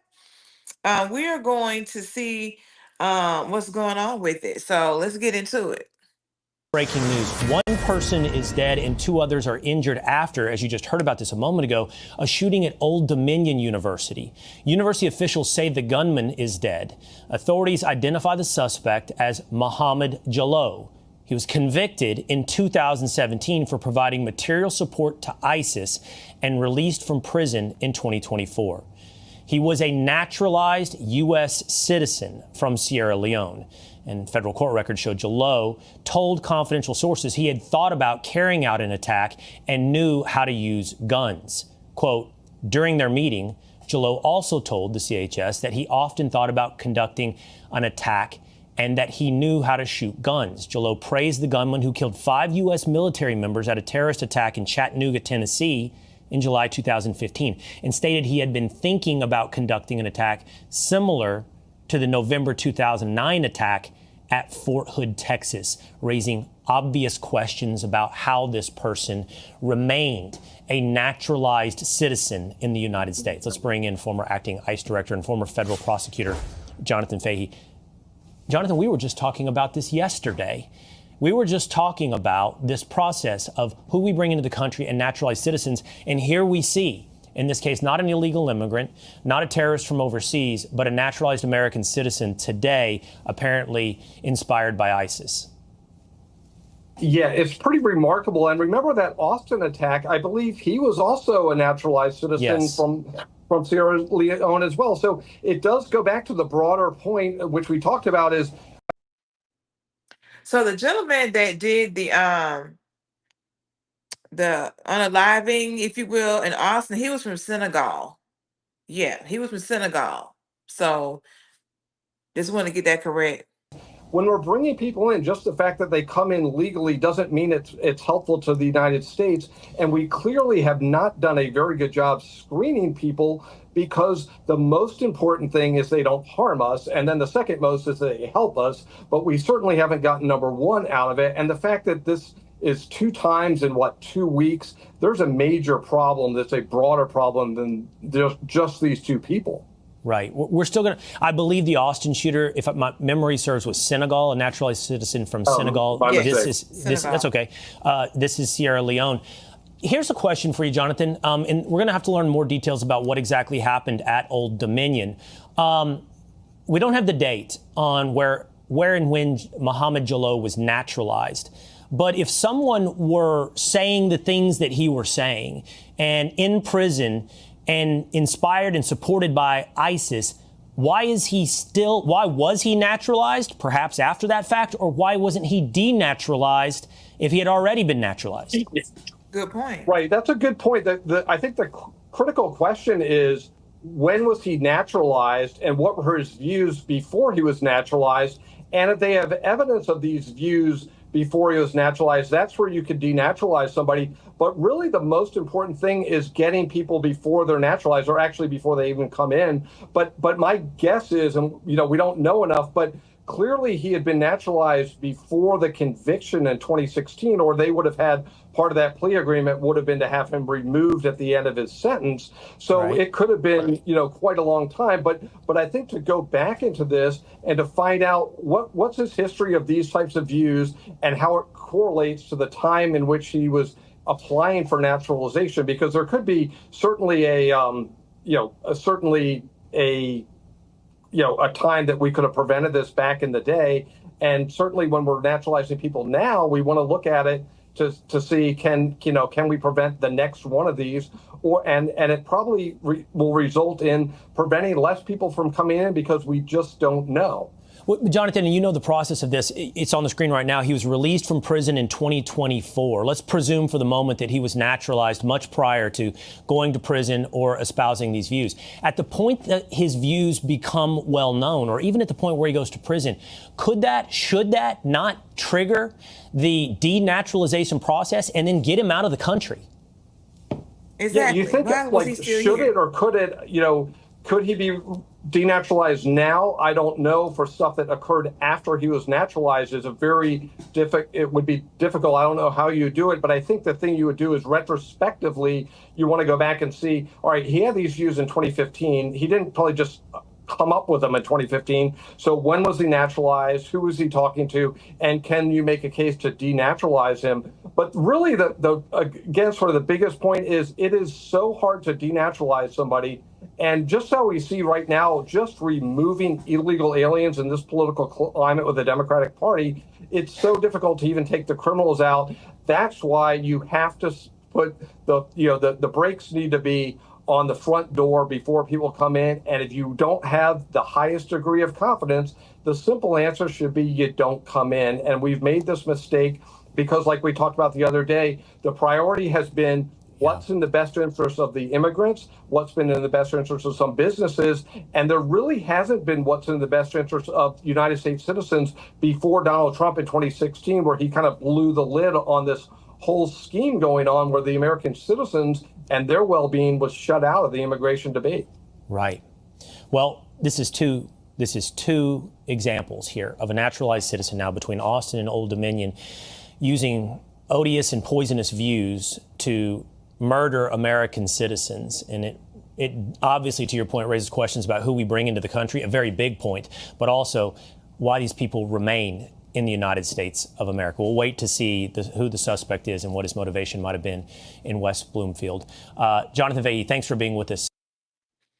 Okay, so we heard about the Old Dominion University shooting here, and they don't even know what the what the point was, if you will, like what was the trigger. So we'll keep an eye on that story. Also in Michigan, there was another situation with someone driving a vehicle into a synagogue. So have y'all heard about that? Yeah, it was a crazy day. Yes, it was. I mean, people around here doing this kind of stuff, this is insane. So let's go ahead and get into that. Fox News alert. Sources telling Fox News the truck that the suspect used to ram a Michigan synagogue is registered to a naturalized U.S. citizen, this time from Lebanon, who lives in Dearborn, Michigan. All right, let's bring in former Michigan GOP gubernatorial candidate Tudor Dixon. Tudor, there are so many details here now, and we'll try to take each detail responsibly with only what we know. But let's start with Dearborn, Michigan. This is where this individual is from. Dearborn has been in the headlines as a very, very predominantly Muslim community with a Muslim community leader. Absolutely. And the leader has definitely come out and said anti-Israel things. He's tweeting anti-Israel comments quite often, but that is not reflective of the entire community. I want to make that clear. We have some great politically conservative Muslim friends there that certainly would never condone this kind of behavior. And this is a terrible situation, but you have to think about what your recent guest, Jesse, just said about Rashida Tlaib. The congresswoman there is also very anti-Israel. And so there are certainly concerns. Are there sleeper cells there, or are there just individuals there that could be radicalized? And potentially that's what we're seeing today. And just to be clear, Dearborn, Michigan, we've done stories, I believe, on Dearborn right here on this show, wherein that mayor has said that certain people are not welcome in Dearborn. He looks forward to them moving out of Dearborn, that Dearborn is essentially a Muslim city. Yeah, absolutely. He has definitely not been welcoming of the Christian community. And as you can see, he's obviously said things about the Israeli community, too. But I do want to look at today as somewhat of a success story, too, because we have an incredible sheriff there, Sheriff Bouchard, who's obviously worked with Temple Israel to make sure they're safe. And as much as people say they don't want to have security guards in their schools or in their houses of worship, I don't want that either, but look, it was successful, and that's the world we live in. And we should see this as a huge success, that those kids are all safe. You're absolutely right, Tudor. It's an absolutely huge success, and it's a tribute to the heroism of the people on the ground there at the temple today that made it that way. Unfortunately, it wasn't that way at Old Dominion University, where one student was killed that we know of so far in another shooting. In this case, there's another commonality, both naturalized citizens to America. At Old Dominion, from Sierra Leone. Now with West Bloomfield, Michigan, it's Lebanon, a naturalized U.S. citizen. What do you take from that? That what President Trump has been working on is very critical for this country. We don't know how many people are here that have not assimilated, just like what the Congresswoman was just saying. If you have not assimilated, if you do not want to be an American, we need to know that. And that's a hard thing for a lot of people to stomach, that there are American or there are people who are naturalized citizens that don't want to be Americans. But that is what President Trump ran on. And the American people want to make sure that if you're here, you're safe and you want to be one of us. Tudor, how far is Dearborn from West Bloomfield? It's very close. This is the problem that we have in this area, is that we are concerned about whether or not there are radicalized folks there in Dearborn, and that is a very culturally diverse community. Everywhere in the suburbs of Detroit, we are very culturally diverse. You heard him talking about the Chaldean community. Those are our Christian Iraqis. They were helping out with the Temple Israel folks today. There are a lot of cultures there, and that's America, right? We don't want to see our cultures clashing like this, and certainly not in a situation where it can become dangerous. But that is definitely what we see on the outskirts of Detroit. There is quite a few different cultures living together. All right, putting responsibly the details that we know together, but only what we know from them. Lebanon, U.S. naturalized citizen from Dearborn. I don't think it should go without noting as well, Lebanon home to one of Iran's primary proxies in Hezbollah. We don't know yet what motivated this attack, but we have all these details now coming together. Tudor Dixon, thanks for being.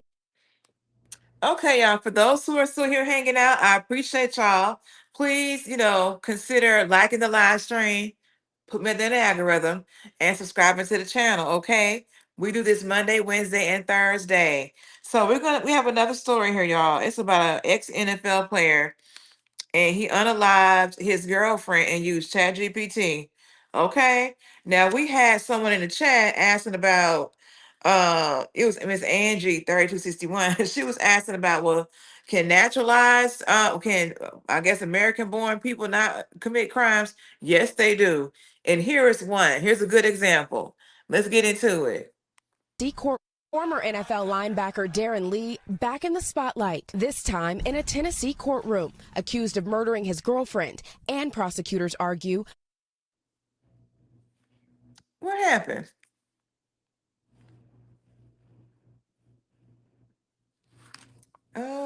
Okay, y'all, let's see what's going on with the clip. Uh-oh. Wait a minute. Okay, let's see. Is it gonna go back?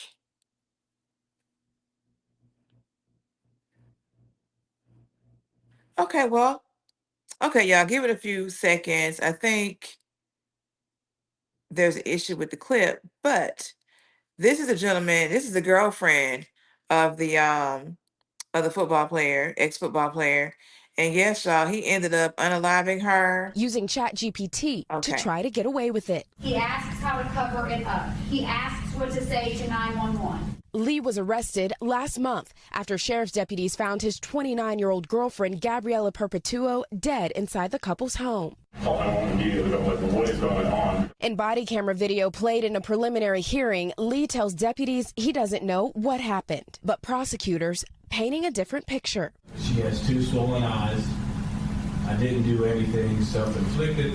That's the lead detective. Reading ChatGPT messages prosecutors say were sent from Lee's phone a day before Perpetuo was found dead, including questions about handling someone non-responsive. ChatGPT, they say, replied, "This is serious, but you can handle it cleanly and protect everyone." Also appearing to reply to a question, writing, "Yes, falls can cause puncture-appearing wounds. They usually don't look like clean knife stabs." There's a whole new frontier. You have ChatGPT, AI, smartwatches, Alexas, all of those devices can now lead investigators in a criminal case. Lee's attorney declined to comment. NBC News reached out to ChatGPT's owner, OpenAI, and did not hear back.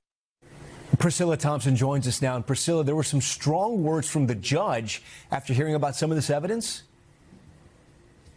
Yeah, Tom, after hearing this testimony, Judge Tory Smith is allowing this case to proceed. She said, quote, she is even more convinced that the offense was especially heinous, atrocious, or cruel. Now, as for Lee, he remains in jail, and if convicted on that first-degree murder charge, he could face the death penalty. Tom. All right, Priscilla Thompson first. Priscilla, we thank you for that. Still to come here on top. We thank you for watching, and remember. Okay, y'all. That was crazy though. He used ChatGPT to try to finesse the law enforcement. And I never thought about law enforcement being able to use like ChatGPT and AI to help figure out cases. Like that never occurred to me. Let me give some thanks to BPD Bob and Chance Machino. They like my hat, y'all. Thank you. I love wearing cowgirl hats. We have Sweet Chili letting someone know that everyone is the same. You get that. You get bad and good everywhere.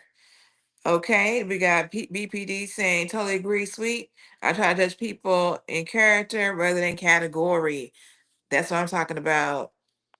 Let's see. We got Angie saying, what an adorable idiot. Nothing surprises me anymore. Okay. We got New Garden here. Welcome to the check-in. So next up, we have another story where this man pretty much how do I phrase it? This man kept his wife in seclusion for like 5 years, y'all. You're not gonna believe it. Let me just go ahead and play it. Crazy. Man is now facing a Clear Lake man is now facing multiple felony charges after investigators say he locked his disabled wife inside of a bedroom of their $1 million Clear Lake home for years.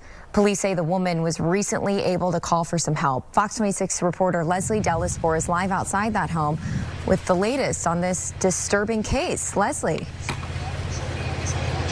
Yeah, that's right, Caroline. So neighbors I spoke to today tell me that they're shocked. They say that this home behind me here has always looked as it does right now with the blinds closed. So they had absolutely no idea of what was going on inside. A horror story was happening inside this $1 million home on Crown Ridge Court in Clear Lake, right next to the Bay Oaks Country Club golf course. Houston police say officers responded to the home around 7 a.m. March 6th after 46-year-old Ruby Rivera Johnson called for help.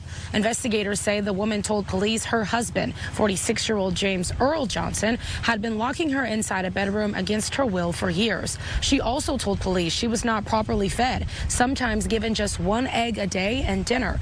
Court records say the woman, who has disabilities, was confined to a bedroom for 5 years without phone access, proper nutrition, or medical care. Documents say she was finally able to call 911 after Johnson left a phone on the nightstand, but investigators say he later carried her back to bed after hanging up the call. HPD says officers were previously called to the home in November of 2025, but investigators say the wife told them the husband allegedly told her and the children to remain quiet when police arrived. Neighbors say nothing seemed out of the ordinary, describing Johnson as active in the neighborhood, even attending events like National Night Out. One trauma therapist says people with disabilities are at a greater risk for abuse, and victims in cases like this can face a very long road to healing. You know, stories like this make me feel so compassionate and heartened for the survivor in this case, the victim in this case, who's had to live with a form of abuse we call coercive control.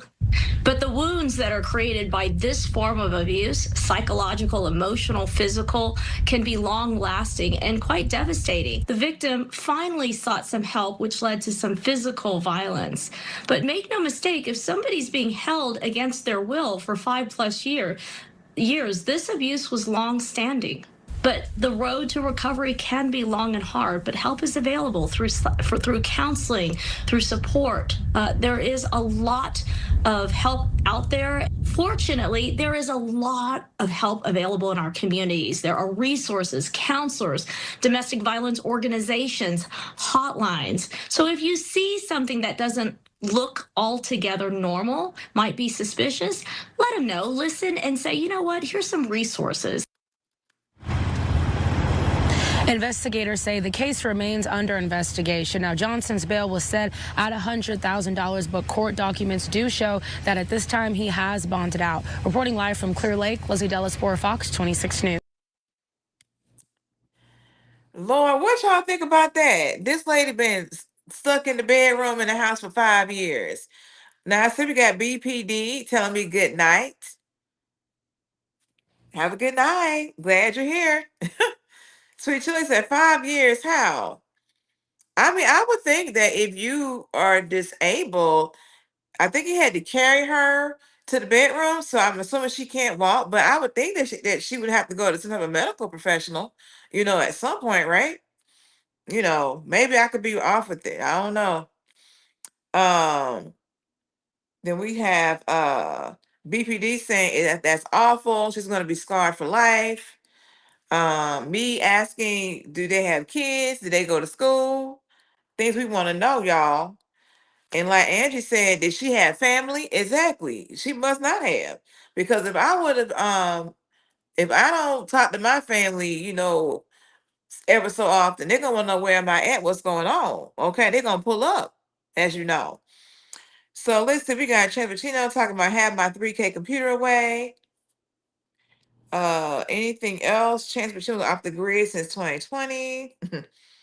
But yes, y'all, that's a lot going on. Okay, so next we have a video about this teacher that was in Georgia, and his students did a prank on him, and it did not end well. Okay, he ended up passing away, and we're gonna get into it. But I think it's interesting, and I think it's nice that his family doesn't want anything to happen to these kids by way of the law. Okay, so before we go there, we had BPD saying, yeah, someone in her community or circle really dropped the ball.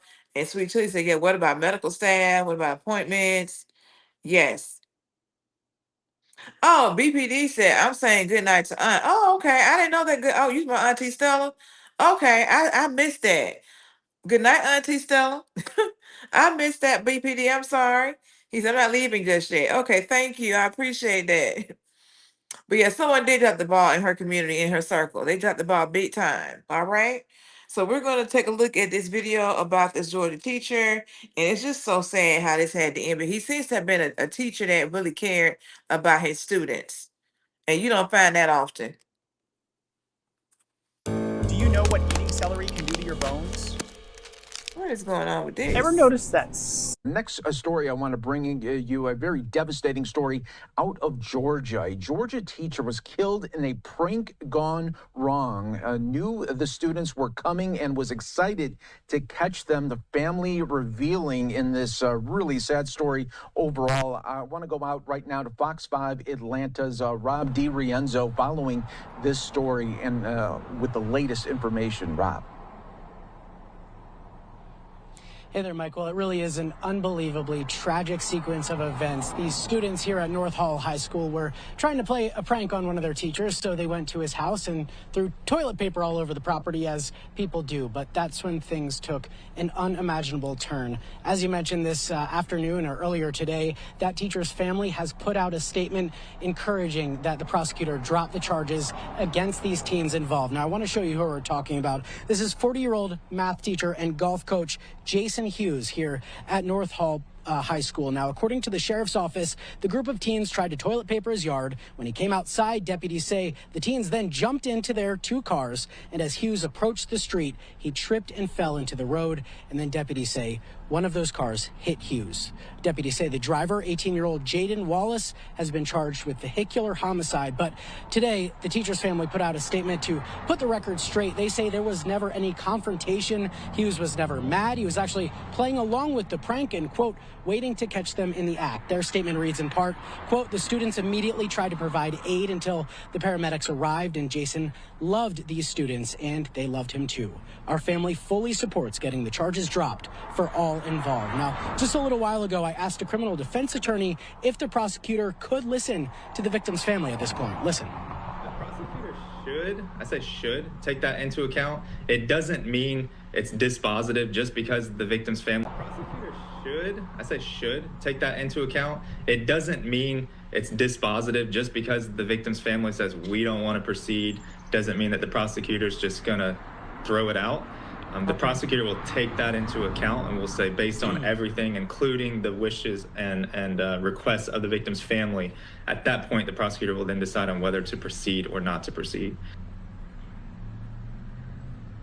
And so, Mike, that is the big question here today. I did reach out to the local district attorney here in Hall County. He got back to me a little while ago. He said he wouldn't do an interview, but rest assured that the family of the deceased will be heard and taken into account as the matter moves forward. Meanwhile, the Hall County superintendent here is also echoing the grief being felt in this community. He said that this teacher gave so much to so many in numerous ways as he faithfully served God. Our hearts and prayers go out to his wife and family. The district says grief counselors were here on campus working with students throughout the day. They also held a private memorial service for themselves just to reflect on such a tragic day. And meanwhile, you got to keep in mind that their senior prom is just a couple days away, and these students were taking part in a ritual that so many have throughout the years, which is senior pranks. And unfortunately, it had such a devastating ending here in Hall County. Back to you, Mike. Yeah, Rob, definitely. That is so sad, but I do like the fact After that the the family. team, there. Okay.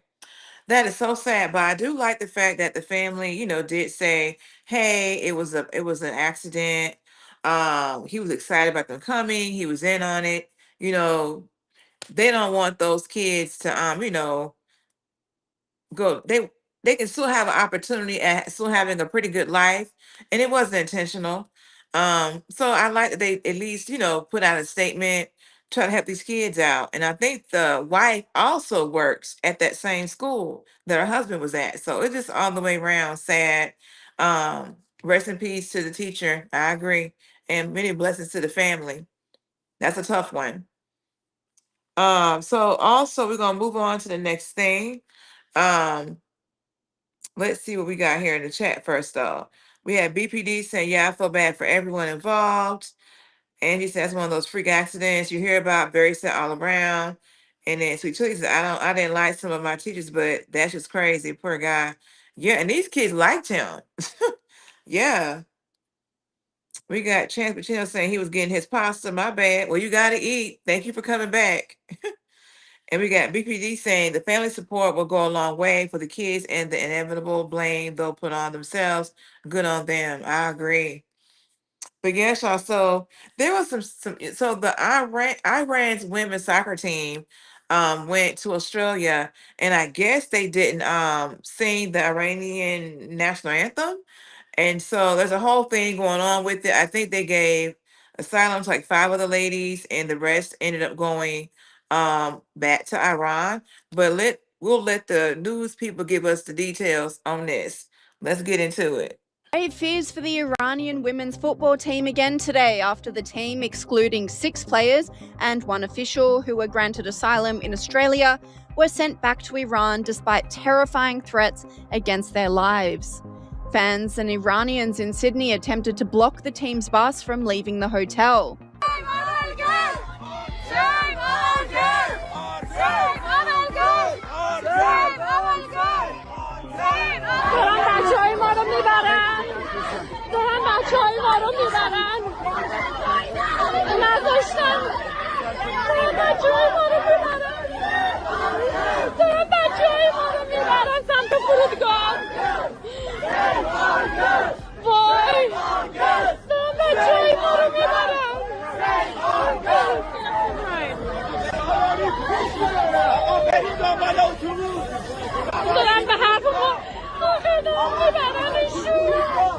This was after 5 members reportedly escaped from the hotel they were staying at last night, with team members frantically searching for them, according to 10 News.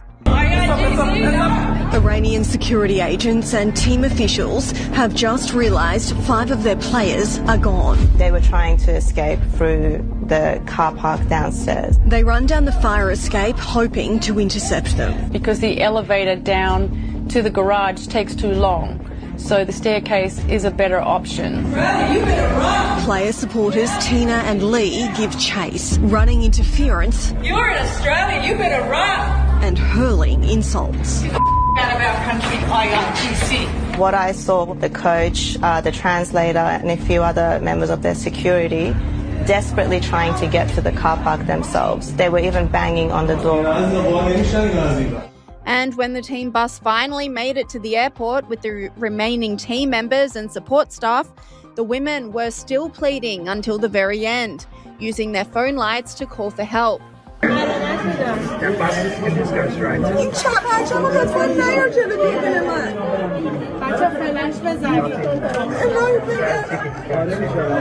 Donald Trump demanded the players be granted asylum in a Truth Social post that read, "I just spoke to Prime Minister Anthony Albanese of Australia concerning the Iranian national women's soccer team. He's on it. 5 have already been taken care of and the rest are on their way. Some, however, feel they must go back because they are worried about the safety of their families, including threats to those family members if they don't return." In any event, the Prime Minister is doing a very good job having to do with this rather delicate situation. God bless Australia. President Donald J. Trump. And despite the remaining players returning to Iran for fear of their repercussions to their families if they remain in Australia, what awaits them is terrifying. 5 of the players said yes, they will stay. I know that has to be a wrenching decision. How do you process it? It's a very difficult decision, Dana, because either you stay or you go back home. This is not easy because you still have your family there, and the Iranian regime has a long history of taking your family as a hostage. But I'm proud of this 5 athletes who decided to stay, and also for almost half a century they want to picture or paint that saying that Iranian people are the one who chant death to America, but the younger generation always changed this game. You saw those brave athletes, they refused to sing the national anthem, but it broke my heart when they were forced again to give a military salute. But I think the world received their message that their regime does not represent them. They're not the one who choose compulsory hijab, and also they're not the one to decide have the policy of hate. This member of the Iranian regime publicly stated that the women would face harsh consequences for not singing the national anthem before their match.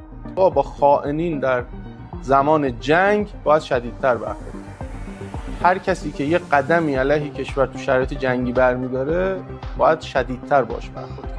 مثل این ماجرای سرود ملی نخوندن تیم فوتبال زنانمون و اون عکسی که منتشر شده، اینا که حالا کاری ندارم، با اینها باید شدیدتر برخورد کرد. این دیگه یه حرکت اعتراضی نمادین و فلان و اینا نیست. این که تو بری اونجا سرود ملی نخونی، این اوج بی‌شرفی و بی‌وطنی. هم مردم هم مسئولین با اینا به عنوان خائنین زمان جنگ برخورد کنن.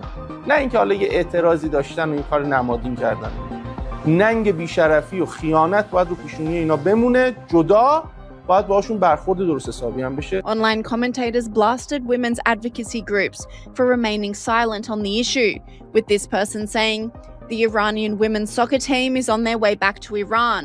Greta Thunberg, silent. UN Women, silent. Francesca Albanese, silent. Sent Ugart, silent.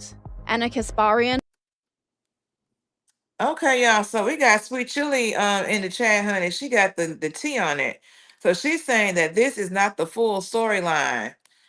Okay, so is it a lot that's missing? Let me know. Then we have Angie saying it's 01:29 a.m. here in the UK. Off to bed, night off. Have a good night, Angie. Thank you for being here. I appreciate it. Yes, we have Chance Bacino 3270 saying, look at what Kaepernick went through. Pure hypocrisy. For those who are still here, if you're so inclined, please like the live stream, push me in the algorithm, and support the channel by subscribing. It is free, and I appreciate it. All right, so we have BPD Bob saying, what does Greta have anything to do with that situation? Laugh out loud. That's such a random comment by the newscaster. Laugh out loud. I missed the comment about Greta. I missed that. Let's see. What else do we have here? BPD is telling me that there's great benefits with fasting, that it's great for your health. It makes your body eat damaged cells after 16 hours. I didn't know that. In Iran, it is 5 o'clock. I guess 5 in the morning. Okay. Yeah, it's amazing how we're being all these different time zones. It's 9:30 p.m. my time, and I'm barely staying awake, y'all. Okay, I get up at 4:45 to get ready to go to work. But we have another story. It's have you guys heard of Tommy the Hitman Hearns? Apparently, he has a conservatorship going on. So we're gonna hit that real fast, and then we're gonna go from there. All right, y'all, let's do it. She said, okay, we have Chance Savincho saying they mentioned she was silent. She's busy being reprogrammed. Lord, let me let this go. We're going to turn to a beloved Detroit boxing legend, Tommy the Hitman Hearns, now in the middle of a guardianship court battle. Recently, there has been a lot of conflicting information out there about Tommy Hearns. And 7 investigator Heather Catallo is here to set the record straight after talking to Hearns about what's been happening. Heather. There's been a lot happening with the family recently. Different sides of his family have claimed Tommy Hearns was being held from them, and Adult Protective Services officials say they've been looking into whether he's been the victim of financial exploitation. Now, this week, the boxing legend and some of his children sat down with me to set the record straight about his health and all the controversy. I want the world to know that I'm doing fine.